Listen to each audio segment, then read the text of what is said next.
Hello students, let us do question number 9। तो question number 9 है exercise 7.2 का आपका। Find the coordinate of the point which divide line segment joining A and B into four equal parts. देखो, A और दो point है, this two points we have. अब इससे ज्वाइन कर एक लाइन है हमारे पास, ऐसी कुछ लाइन पकड़ लो। बी पॉइंट है और एक ये ए है, लाइन सेगमेंट है। ठीक है, लाइन नहीं, लाइन सेगमेंट है।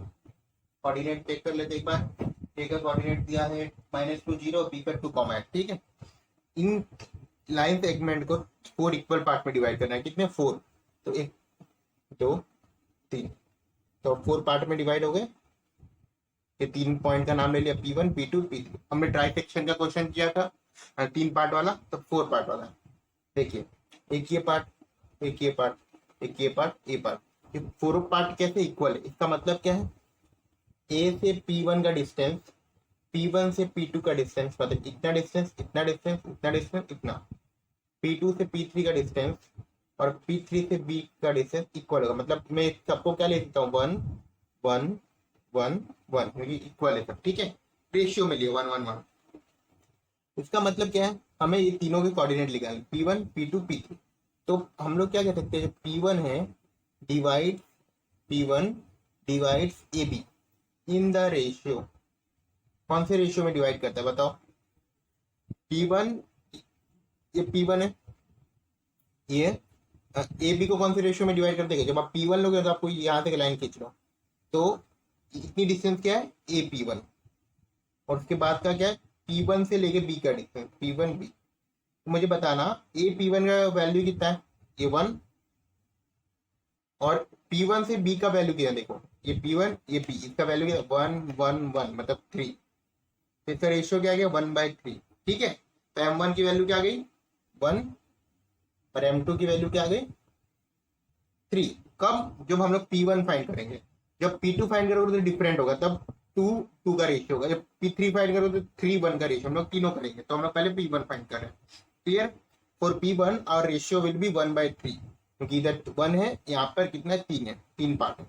ठीक है, तो हम लोग सेक्शन फॉर्मूला यूज करेंगे। तो सेक्शन फॉर्मूला से P1 क्या आ जाएगा? P1 इक्वल टू XY, क्या होगा? M1 X2 plus M2 X1। तो M1 कितना है? वन। X2, तो X2 क्या है? क्या लेंगे? ये X1 Y1 X2 Y2 plus M2 3 और X1 1 plus 3 comma M1 1 Y2 Y2 8 plus M2 3 Y1 2 1 plus 3। ये सब हम लोग वैल्यू पुट कर रहे हैं। ठीक है, अब तो थोड़ा सॉल्व कर लो तो कितना आ जाएगा? देखो, ये हो गया 3, 3 टू 6, तो माइनस 6 कर देते इसको, -6/4। इसको करोगे तो आएगा 9 8, सॉरी 8 1 जा 8, और ये 3 टू 6 डिवाइड बाय 4। इसको सॉल्व कर लोगे तो आ जाएगा 3 - 6 मतलब -3/4, और दूसरा आ गया 14/4। इसको आप लिख सकते हो 7/2 भी लिख सकते हो। ठीक है, तो 7/2 भी चलेगा। इस बार आंसर देख लेते हैं, राइट और रॉन्ग। ठीक है, फर्स्ट पॉइंट आपका है -1। एक मिनट, ये अपना -2 आएगा, सॉरी 2 1 जा 2, तो -2, तो -4 हो गया ये -4। तो आंसर क्या आएगा आपका? 4 से 4 कट, -1 और 7/2। ठीक है, इसलिए एक बार अभी भी क्वेश्चन को एक बार आंसर को वेरीफाई करो। हाँ, ठीक है, प्रैक्टिस जब भी करो तो आंसर को वेरीफाई करने का। क्लियर? तो -1 और 7, यहाँ पे मिस्टेक था हमारा। क्लियर हो गया? ठीक है, अब इसका सेकंड पार्ट करते हैं। देखो, सेकंड पार्ट में क्या होगा? हमें P2 फाइंड करना होगा। क्या? P2। तो P2 फाइंड करते हैं।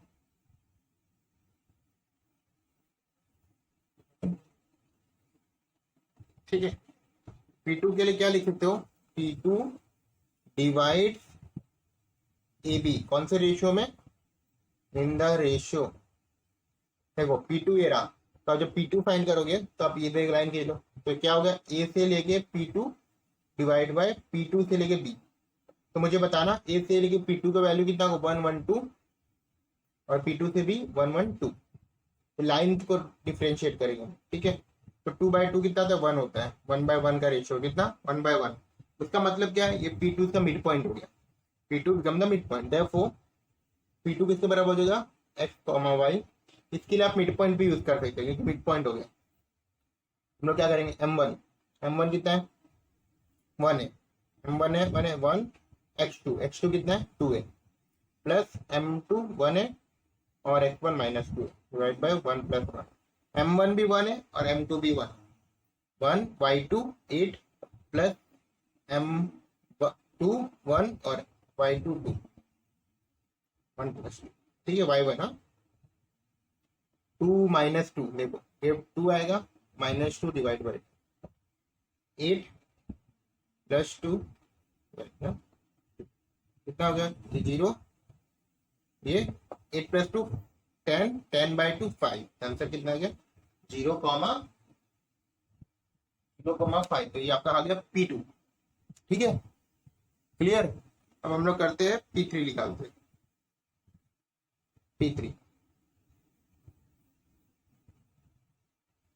तो P3 का रेशियो क्या हो जाएगा, फर्स्ट का रिवर्स, तो P3 divides AB in the ratio AP3 divide by P3B। इस लाइन को नहीं, अब इस लाइन को देखना है आपको। देखो A से लेके P3 का डिस्टेंस कितना, 1 1 1, मतलब 3। ये कितना है 1, तो 3/1, तो M1 कितना आ गया 3 और M2 1, फर्स्ट का और रिवर्स केस। तो अब P3 किसके बराबर हो जाएगा, P3 xy = M1 कितना है 3, x2 2 प्लस M2 1 और x1 -2, 3 + 1 कॉमा 3 8 y2 1 -2, 3 + 1 कितना हो गया, देखो 6 - 2, 3 2 6, 1 - 2, तो 4 हो गया, 3 8 24 + 2/4, ठीक है। तो इसको सॉल्व कर लोगे तो आपका हो जाएगा 4/4 और 26/4, और इसको और सिंप्लीफाई करोगे तो 4 से 4 1 और 13/2, ठीक है। तो ऐसे आपके दोनों आंसर आ गए, ठीक है। 3 2 6 - 2, तो 4 बचे, 4 से 4 कट जाएगा तो 1 बचेगा, ठीक है। तो आपने तीनों पॉइंट का कोऑर्डिनेट निकाल लिया, तो ये हो गया मतलब question number 9, clear. Now coming to the question number 10। अब क्वेश्चन नंबर 10 पर आते हैं।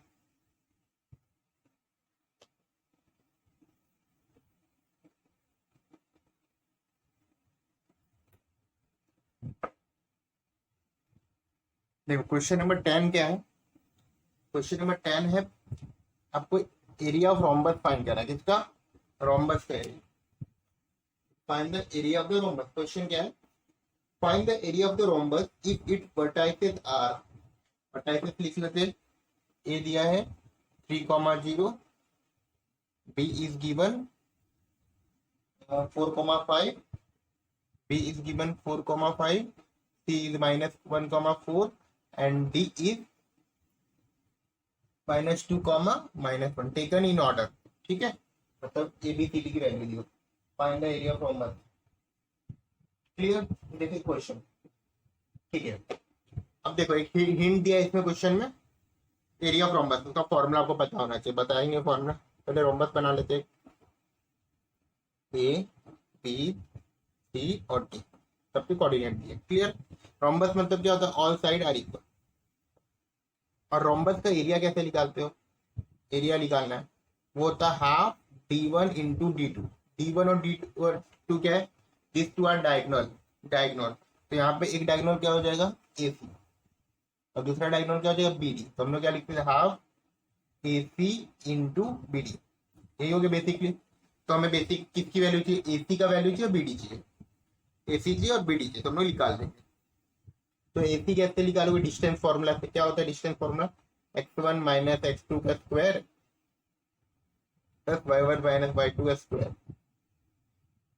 तो डिस्टेंस फॉर्मूला से कितना आ जाएगा, देखो जब आप AC लोगे तो ये आपका x1 y1 x2 y2, ठीक है। तो 3 - -1 स्क्वायर प्लस 0 माइनस 4 का होल स्क्वायर। ये हो गया 3 + 1 होल स्क्वायर प्लस -4 का होल स्क्वायर। तो ये किसके बराबर हो जाएगा? 4 का स्क्वायर प्लस 4 का स्क्वायर, मतलब दैट मीन्स 16 स्क्वायर प्लस 60 मतलब √32। तो किसके बराबर होगा? 4√2 के बराबर हो जाएगा। ठीक है, तो 80 का वैल्यू कितना आया? 4√2। क्लियर? अब हम लोग निकालेंगे बीडी। तो AC we got as 4√2। Now we have to find BD. तो बीडी देखो कैसे निकलेगा। बीडी निकालना भी आसान है। बीडी किसके बराबर होगा? बीडी हो जाएगा 4 माइनस x1 माइनस x2 का होल स्क्वायर प्लस 5 माइनस -1 का होल स्क्वायर। देखो माइनस में हमेशा ये बीच में तो माइनस रखना है, और इसमें जो भी साइन दिया उसके ऊपर डिपेंड करता है। तो क्या 4 + 2, इस साइन के बारे में इतना बताने की जरूरत नहीं है, फिर तो आना चाहिए आपको। 5 + 1 तो कितना हो गया? 4 6 6 36 मीन्स 72। ये किसके बराबर हो जाएगा? ये हो जाएगा 6√2 के बराबर। और 36 + 36, ठीक है, तो 72। इसको आप जब रूट निकालोगे जाएगा 6√2। बीडी आपको कितना मिल गया? 6√2। अब हम लोग एरिया निकालते हैं। तो एरिया का फॉर्मूला क्या है? Half AC into BD. इसमें डाल दिया। AC कितना है? 4√2। बीडी कितना है? 6√2। देखो तो 4 × 6 √2 × √2 कितना जाएगा? 2। तो 2 से 2 का गया, 4 × 24 यूनिट स्क्वायर लिखोगे। क्या? यूनिट स्क्वायर, क्योंकि यहाँ पे कोई यूनिट नहीं दिया, सेंटीमीटर मीटर, तो हम लोग यूनिट स्क्वायर। तो विद दिस 3.2 कंप्लीट हो गया आपका। ठीक है, अब हमारा एक टॉपिक बचा है, तो अभी जो CBSE का लेटेस्ट सिलेबस है उसमें से डिलीट हो गया है, एरिया ऑफ ट्राइंगल। तो भी हम लोग उसको बेसिक करेंगे। ठीक है, और गुजरात बोर्ड वाले स्टूडेंट्स को पूरा करना है कि उनके पोर्शन से डिलीट नहीं हुआ। ठीक है, क्लियर? तो हम लोग, मैं तो कराऊंगा उसका, अगर आपको प्रैक्टिस करना, बेसिक तो करोगे आप भी। ठीक है ना? तो बेसिक इसका देखते हैं। बेसिक आइडिया होना चाहिए आपको एटलीस्ट। इजी टॉपिक है, तो हम लोग एक बार देख लेते हैं।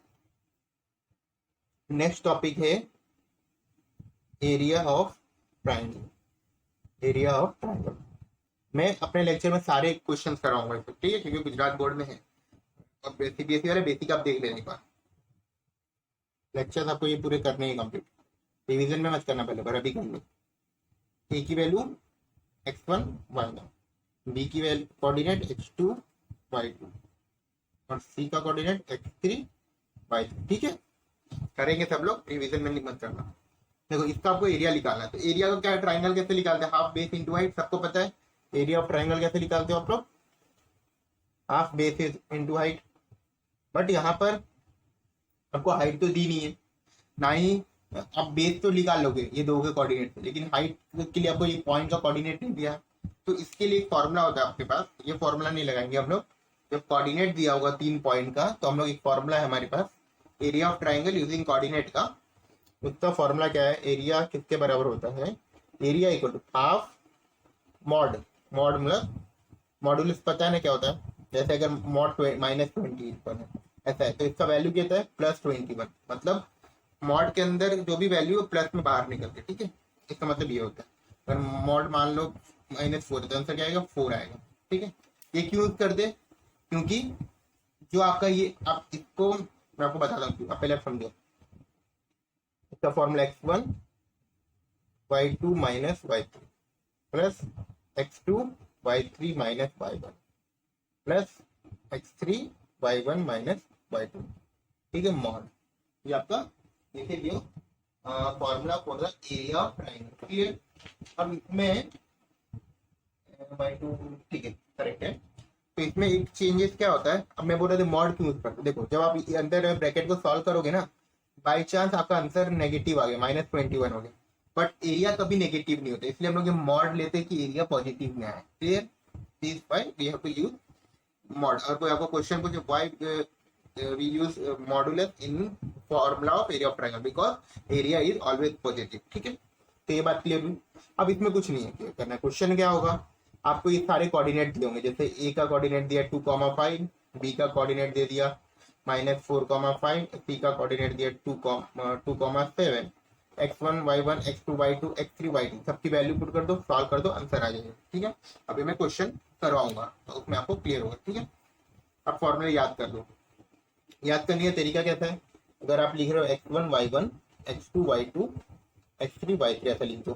ठीक है, जब आप ये x1 लोगे, इधर x1 लोगे तो ये दोनों को माइनस करना है, y2 और y3 को।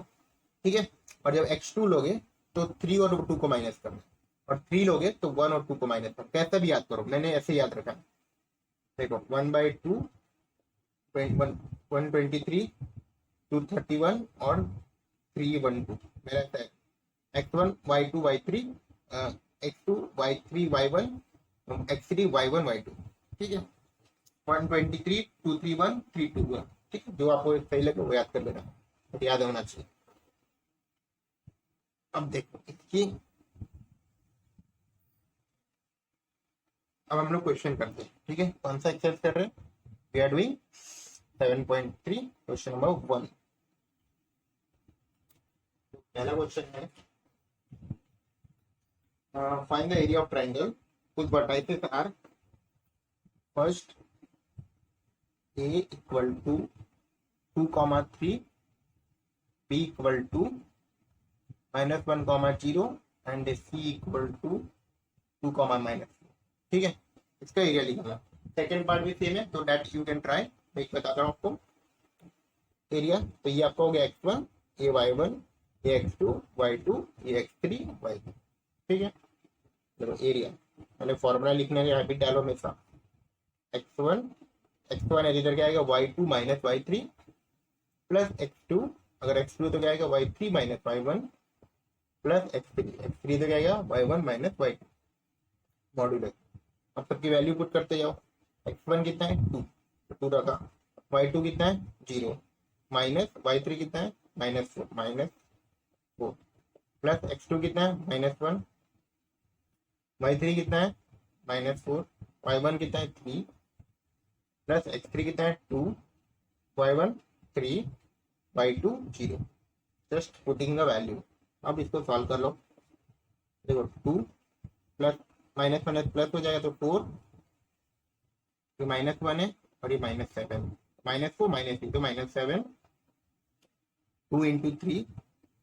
ठीक है, तो और सिंप्लीफाई कर लो, तो मॉड है 8 आएगा, 2 4 8 7 प्लस 7 प्लस 2 3 6, तो कितना हो गया 8 प्लस 7 15 प्लस 6 21, तो मोड 21, तो मतलब 21/2 is unit square is your answer. ठीक है, एक बार और देख लो। फॉर्मूला लगाया x1 y1 x2 y2 x3 y3, x1 की वैल्यू 2, y2 y3 की वैल्यू पुट की, x2 y3 की वैल्यू पुट की, फिर माइनस माइनस प्लस हो गया तो +2 हो गया, -1 -7, ये तो बताने की जरूरत है, कैलकुलेशन है। इसके बाद तो कुछ नहीं, बस फॉर्मूला पुट करना और कैलकुलेशन करते जाओ, नथिंग एल्स। ठीक है, तो इसका जो सेकंड क्वेश्चन है वो आप लोग को ट्राई कर लेना, एक बार बेसिक प्रैक्टिस कर लेना। ठीक है, तो हम लोग अब आगे बढ़ते हैं। इसका सेकंड क्वेश्चन आप लोग ट्राई करना। अब इसका सेकंड टाइप का क्वेश्चन इसमें कौन से आते हैं, इसमें सेकंड टाइप का क्वेश्चन कौन से आते हैं वो देख लो। तो फर्स्ट टाइप हो गया, हम लोग डायरेक्ट फॉर्मूला से एरिया निकाल सकते हैं। सेकंड टाइप थोड़ा इंपॉर्टेंट है आपको। क्यों इंपॉर्टेंट है, क्योंकि एमसीक्यू में यह काम आ सकता है। कैसे काम आता है मैं बताता हूँ। देखो in each of the following case find the value of k for which the points are collinear। पहले क्वेश्चन लिख लेते हैं फिर डिस्कस करता हूँ क्वेश्चन। एक पॉइंट दिया a, मान लो 7 - 2, b दिया है 5,1 और c दिया है 3,3। ठीक है, clear. Now they are asking us to find the value of k for which the points are collinear। अब collinear का मतलब क्या होता है, first you need to understand this, what is the meaning of collinear। collinear मतलब if all the 3 points lie on a line then these 3 points are called collinear। अगर 3 point line के ऊपर लाई करते हैं तो हम लोग क्या बोलेंगे, कोलिनियर पॉइंट। अब देखो इससे कॉन्सेप्ट क्या बनता है, अगर कोई मान लो 3 पॉइंट एक लाइन के ऊपर लाइन कर रहे हैं तो ये ट्राइंगल बनाएगा, ये ट्राइंगल बनाएगा नहीं बनाएगा? क्यों, ट्राइंगल तो बन ही रहा है ना, यहाँ पे कोई पॉइंट ही नहीं है। ट्राइंगल बनाने के लिए हमें कैसे पॉइंट चाहिए, 3 नॉन कोलिनियर पॉइंट चाहिए। कैसे नॉन कोलिनियर, मतलब अगर 3 पॉइंट कोलिनियर होंगे, अगर 3 पॉइंट कोलिनियर होंगे तो इसका कंक्लूजन निकलता है तो एरिया नहीं बनेगा, ट्राइंगल नहीं बनेगा। अगर ट्राइंगल नहीं बनेगा तो ट्राइंगल का एरिया क्या होगा, 0। क्या कंक्लूजन निकला, 0। समझ में आया, क्योंकि ट्राइंगल ही नहीं बन रहा, अगर ट्राइंगल ही नहीं बनेगा तो एरिया क्या होगा, 0। तो आपको ये पॉइंट याद रखना कि 3 points are collinear, then area will be 0, area of triangle will be 0। अब इसका काम आपको एमसीक्यू में कैसे आ सकता है, देखो अब क्वेश्चन एमसीक्यू में मान लो ऐसा दे दिया, find the value of k for which this 3 point are collinear. ठीक है, तो इसको 2 तरीके से किया जा सकता है। कितने, 2 तरीके से। एक तरीका होता है डिस्टेंस फॉर्मूला से करना, डिस्टेंस फॉर्मूला से करना, और दूसरा तरीका होता है एरिया 0 करके करना। तो इजी मेथड ये है, डिस्टेंस फॉर्मूला में क्या होगा, आप पहले ए बी का डिस्टेंस निकालोगे, फिर बी सी का डिस्टेंस निकालोगे, फिर ए सी का डिस्टेंस निकालोगे, फिर लगाओगे A C equal to A B plus B, ऐसा लगा के के की वैल्यू फाइंड करोगे। अब क्वेश्चन एमसीक्यू में पूछ दिया, आपने सोचा ये इसका एरिया का पोर्शन डिलीट हो गया है तो हम लोग नहीं करेंगे, बट इसको आप कोलिनियर से भी कर सकते हैं। ठीक है, ये डिस्टेंस फॉर्मूला से भी कर सकते हो। ठीक है, तो आप इसलिए अगर आप डिस्टेंस फॉर्मूला करोगे बहुत लंबा जाता है, तो आपको ये कोलिनियर से लगा देना है। इसके लिए थोड़ा ध्यान देना कैसे कर लेना है। ठीक है, डिस्टेंस फॉर्मूला लगाओगे तो हार्ड पड़ेगा, इसलिए आप ये मेथड भी याद रखो तो आपको इजी हो जाएगा क्वेश्चन करना। तो कैसे करोगे, एरिया का फॉर्मूला लगाओ, half x1 y2 minus y3 plus x2 y3 minus y1 plus x3 y1 minus y2। ठीक है, अब वैल्यू पुट करो, एरिया कितना है 0, 1/2, x1 कितना है 7, y2 कितना है 1 और y3 k plus x2 5, y3 k, y1 minus 2, x3 3, y1 minus 2, y2 1 mod. ये 0 इधर 0 हो गया, मॉड में 7 माइनस 7 के, ये क्या हो गया 5 k प्लस 2, और ये कितना हो गया 3 और माइनस 0, कितना हो जाएगा 7 माइनस 7 के प्लस 5 के प्लस 10 माइनस 9। ठीक है, और सॉल्व करोगे तो हो जाएगा कुछ, देखो 7 प्लस 10 कितना होगा 17 माइनस 9, कितना बचेगा 8 बचेगा, और 7 के माइनस 5 के माइनस 2 के बचेगा। तो इसका मतलब क्या है आपका 8 माइनस 2 के इक्वल टू 0, तो 8 इक्वल टू 2 के, तो के इक्वल टू 8/4, 8/2 दैट इज 4, के की वैल्यू क्या है 4। तो ऐसे ये करने हैं क्वेश्चन। ठीक है, second part you can try, just try. 2 question मैं आपको होमवर्क में दे रहा हूँ, तो दोनों का एक एक क्वेश्चन करना है, क्वेश्चन 1 का फर्स्ट, क्वेश्चन 2 का फर्स्ट। ठीक है, याद रखना जब भी कोलिनियर हो तो एरिया 0 लेना है, सबकी वैल्यू पुट करो, सिंप्लीफाई करो, के क्या आंसर आपको मिल जाएगा। ठीक है, क्लियर।